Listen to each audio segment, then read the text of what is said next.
You start meditating. 3 days later, your car breaks down. You commit to a spiritual practice. Within a week, your relationship implodes. You decide to quit a soul-crushing job, and suddenly every bill doubles. You think it's coincidence. It's not. There is a pattern here that no one wants to talk about because it sounds insane. But you felt it. The moment you try to wake up, the world pushes back. Here's what I'm going to show you. There is a mechanism in reality that responds to your level of consciousness. Not metaphorically, literally. When you begin to exit the dream defends itself, and it uses your life as the weapon. I'm not talking about karma or punishment or God testing you. I'm talking about something far more mechanical, something that operates like a targeting system. The moment you step out of line, it locks onto you. And the attacks are never random. They're always precise. They hit exactly where you're vulnerable. Most people quit here. They think, I tried to grow and everything fell apart, so clearly this path isn't for me. But that's the trap. That's the exact response the system wants. Because if it can make awakening look dangerous, you'll stay asleep forever. By the end of this, you're going to understand why resistance intensifies when you evolve. You're going to see the invisible architecture that keeps people locked in loops. And more importantly, you're going to know how to recognize when you're being targeted so you can move through it instead of retreating. But to understand the solution, we first have to look at the trap you didn't know you were in. Let me tell you what happened to me. I spent 2 years in what I thought was spiritual growth. Reading, meditating, journaling. I felt good, peaceful even. Nothing bad happened. In fact, life got easier. I got a promotion. My relationships smoothed out. I thought I was ascending. Then I had one real awakening experience. Not a concept, not an idea, a direct encounter with the truth of what I am. It lasted maybe 10 seconds, and within 72 hours, my life detonated. I lost my job. My partner left. I got into a car accident. My bank account was drained by a fraudulent charge, all in 1 week. I remember sitting on the floor thinking, what did I do wrong? Because that's what we're trained to think. We assume we caused it. We look for the karmic lesson. We ask what we need to heal. But here's what I didn't understand then. Nothing was wrong. Everything was right.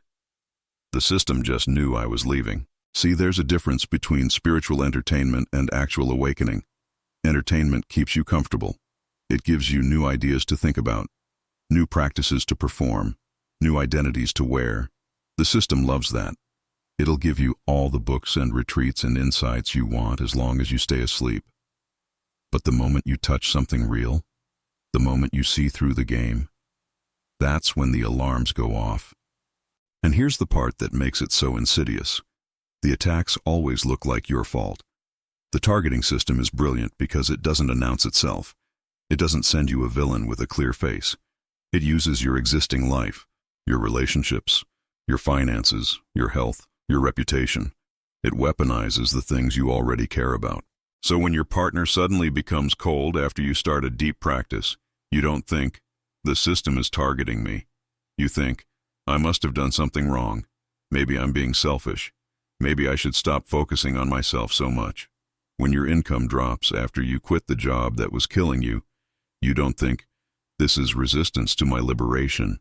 You think, I made a stupid decision. I should go back. I should play it safe. The genius is in the camouflage. The crisis always arrives wearing the mask of consequence. It always looks like the natural result of your choices. And because you're trained to take responsibility for everything, you absorb the blame. You course correct back into the cage. I found a pattern after watching this happen to hundreds of people. The attacks come in 3 waves. First, the inconvenience.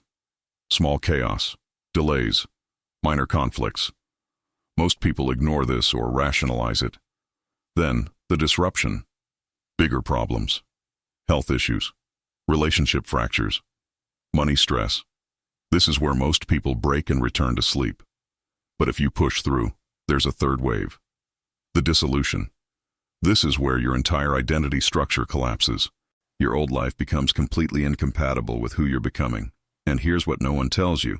If you make it through the third wave, the targeting stops. Not because the system gave up, but because you're no longer in range. You've exited the frequency it operates on. But before I show you how to navigate that, you need to understand what this system actually is.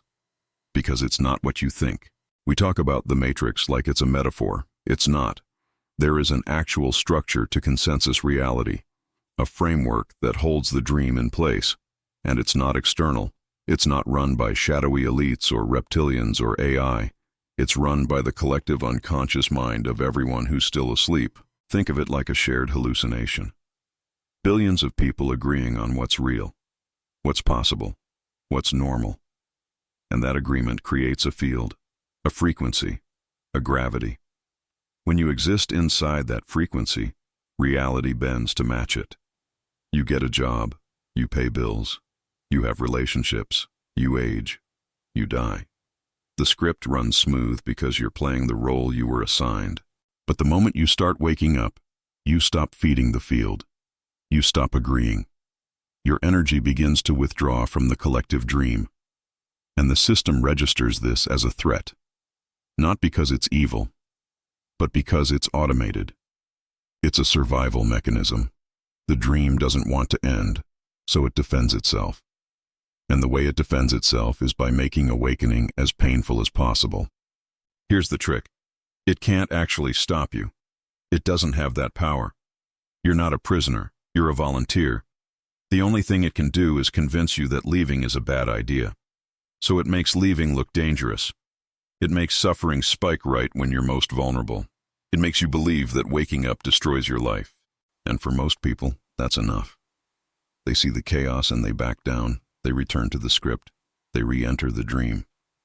And within weeks, life stabilizes again. The job comes back. The relationship heals. The money flows. And they think, see, I was on the wrong path. But they weren't. They were just inside the targeting window. And they didn't know how to recognize it. I'm going to show you exactly how this targeting system works and how to know when you're inside it. But first, you need to see where it hides in your own memory. Think back to a time when you tried to change. Really change. Not a New Year's resolution. I'm talking about a deep shift. Maybe you tried to leave a toxic relationship. Maybe you tried to quit an addiction. Maybe you tried to pursue something that felt true but terrified you. Now, what happened right after you made that decision? I'm willing to bet something broke. Something fell apart.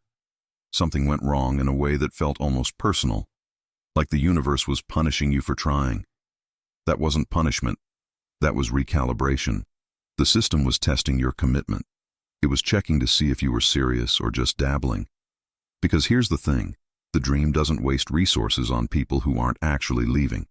It only targets real threats. So if your life started falling apart after you committed to waking up, congratulations. You were seen as dangerous. The dream recognized you as someone who might actually escape. Now here's where it gets interesting. The targeting is always specific. It's never random. It hits the exact area where you're most identified. If you derive your worth from your career, the career gets threatened. If you derive your safety from a relationship, the relationship destabilizes. If you derive your identity from your body, the body breaks down. The system knows you better than you know yourself. It has access to your entire unconscious structure, every belief, every fear, every attachment. And it uses that data to construct the perfect crisis, one that will feel so real, so urgent, so undeniable that you'll forget you were trying to wake up in the first place. You'll just be surviving. And survival mode is the dream's favorite mode because you can't question reality when you're drowning in it. Here's the false choice the system presents. You can either be spiritual or you can be stable. You can either awaken or you can have a normal life. You can either seek truth or you can pay your rent. This is a lie, but it's a convincing one. Because when you're in the targeting window, it really does feel like you have to choose. Your bank account is empty. Your relationships are crumbling. Your health is failing. And the easy answer is right there. Go back. Stop this spiritual nonsense. Be practical. Be realistic. Be normal. And I'm not going to lie to you. Most people take that option. They choose stability. They choose survival. They re-enter the script. And you know what? The system rewards them for it. Things get better. The money comes back, the relationship stabilizes, the health improves, and they feel relief. They think they made the right choice. But here's what they don't see. They just signed a new contract. They just agreed to stay asleep for another cycle. And the next time they try to leave, if they ever try again, the targeting will be even more precise. The system will know exactly what worked last time. It will use the same levers, the same fears, the same pressure points. This is why you see people who try to wake up over and over but never make it through. They hit the targeting window, they retreat, they stabilize, they try again, they get targeted again, they retreat again. It's a loop, and the loop can run for lifetimes. But here's the thing you need to understand. The targeting window has a limit. It's not infinite. There's a threshold. If you can hold your ground long enough, if you can stay committed while everything burns, the system eventually lets you go. Not because it wants to, but because it can't maintain that level of intensity forever. The question is, how long can you endure something that feels like punishment when you're told it's the path to freedom? Let me tell you what the system doesn't want you to know. The attacks aren't meant to destroy you. They're meant to test your resonance. They're checking to see what frequency you're operating on. When you're still identified with the material world, your body, your bank account, your relationships, your reputation, you're resonant with the dream. You're vibrating at the same frequency as the collective unconscious. So when the system applies pressure, you respond predictably. You panic, you grasp, you contract, you try to fix the external problem. And in doing so, you confirm that you're still dreaming. But if you've genuinely shifted, even a little, you respond differently. You don't panic, you observe. You stay present. You recognize the crisis as theater. And when you stop reacting the way the script says you should, the system loses its grip. This is what people mean when they talk about being in the world but not of it. It's not a poetic metaphor. It's a literal frequency shift. You're still here. You still have a body. You still have bills and relationships and responsibilities. But you're no longer convinced that these things define you. You're no longer convinced that losing them would destroy you. And the moment you stop believing in the dream's consequences, the dream stops having power over you. But here's the paradox. You can't fake this. You can't pretend you're unattached while secretly gripping your old life with white knuckles. The system reads your actual frequency, not your stated beliefs. It doesn't care what you think you are. It responds to what you actually are. So when the targeting begins, it's exposing the places where you're still asleep, the places where you're still identified, the places where you still believe the dream is real. And this is why the targeting is actually a gift, because it shows you exactly where you're stuck. It reveals the attachments you didn't know you had. It forces you to choose over and over between the comfort of the known and the terror of the real. Most people never get this opportunity. Most people never get targeted because they never try to leave. Let me show you what happens if you turn back, because this is the part no one talks about. Everyone focuses on how hard it is to wake up, but no one mentions how hard it is to stay asleep once you've seen the cage. You go back to your job. You go back to your relationship. You go back to the routine. And at first, it feels like relief. The pressure stops. The chaos calms. Life stabilizes. You think, see, I made the right choice. That spiritual path was making me crazy. But then something starts happening. Slowly. Quietly. You start feeling a numbness, a dullness, a low-grade depression that you can't name. You wake up and you can't remember what you were excited about. You look at your life and it feels like someone else's. You go through the motions, but nothing touches you. You're not suffering, but you're not alive either. This is the cost of sleep. Once you've tasted waking, the dream doesn't satisfy you anymore. It doesn't matter how comfortable it is. It doesn't matter how safe. It feels hollow. Because you know it's not real. You know you're playing a role. You know you're pretending. And here's the worst part. You can't unsee what you saw. You can't unknow what you know. So you spend the rest of your life trying to forget. You distract yourself. You medicate yourself. You bury yourself in work, in pleasure, in noise. Anything to avoid the quiet voice that says, you were supposed to leave. I've watched people do this. I've watched them retreat from the targeting window and spend decades trying to convince themselves they made the right choice. And maybe they did. Maybe the timing wasn't right. Maybe they needed more preparation. I'm not here to judge. But I will tell you this. The opportunity doesn't come around often. The targeting window is rare. Most people never get targeted because they never threaten the dream. So, if you're in it right now, if your life is falling apart and you're wondering if you should quit, understand what you're choosing. You're not choosing between hard and easy. You're choosing between real and fake. There's one more thing the system does that almost no one survives. It's the final trap, the last line of defense, and it's the most subtle. Right when you think you've made it through, right when the chaos starts to calm and you think you've passed the test, the system offers you a new identity, a spiritual identity. It says, okay, you've awakened. You're enlightened now. You're one of the special ones. You see what others don't. You're a teacher, a healer, a guru. You've transcended. And if you take that bait, you're finished. Because you've just traded one dream for another. You're still identified. You're still playing a role. You're just wearing a different costume, and the system has you right back where it wants you. This is why so many spiritual teachers are still asleep. They woke up enough to escape the first dream, but they got caught in the second. They think they're free because they're no longer chasing money or status or approval, but they're still chasing. They're just chasing spiritual status now, spiritual approval, spiritual identity, and the system loves this. Because a spiritual ego is even harder to see through than a material ego. It hides behind humility. It hides behind service. It hides behind wisdom. But it's still ego. It's still the dream. So how do you know if you've actually made it through? How do you know if you're free or just dreaming a better dream? There's a metric, a feeling, something the mind hides from you to keep you asleep. It's not peace. It's not bliss. It's not clarity. Those things can all be faked. Those things can all be part of the second dream. The real sign is something else, something you can't perform, something you can't earn, something that only appears when you've genuinely let go of needing to be anything at all. And once you feel it, you'll never mistake the dream for reality again. But to get there, you have to survive one more thing. The thing most people never see coming. Here's what no one prepared me for. The targeting doesn't end when you break through. It just changes form.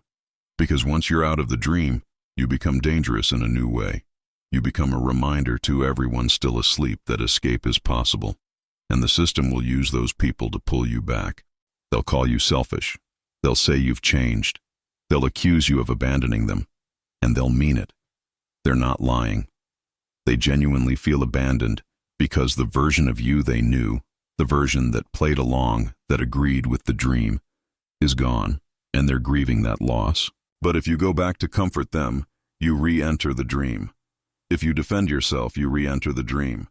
If you try to wake them up, you re-enter the dream. The only way through is to let them grieve, to let them be angry, to let them think you're lost. Because you're not lost, you're found. And the proof isn't in what you say or what you do. It's in what you no longer need. You don't need them to understand. You don't need them to approve. You don't need them to follow you. You're free because you don't need freedom to mean anything. And this is where the real work begins. Because now that you see the cage, you need to find the key that ensures you never sleepwalk back into the dream. That key lies in understanding the architecture of attention itself, how the mind builds worlds and why it fights so hard to keep you inside them. But that's a story for another time. For now, just know this. If your life is falling apart, you might be exactly where you need to be. The question isn't whether to quit. The question is whether you're willing to lose everything you think you are to discover what you actually are. Most people say no. And that's fine. The dream is beautiful. It's seductive. It's convincing. But if you say yes, everything changes, and you can never go back.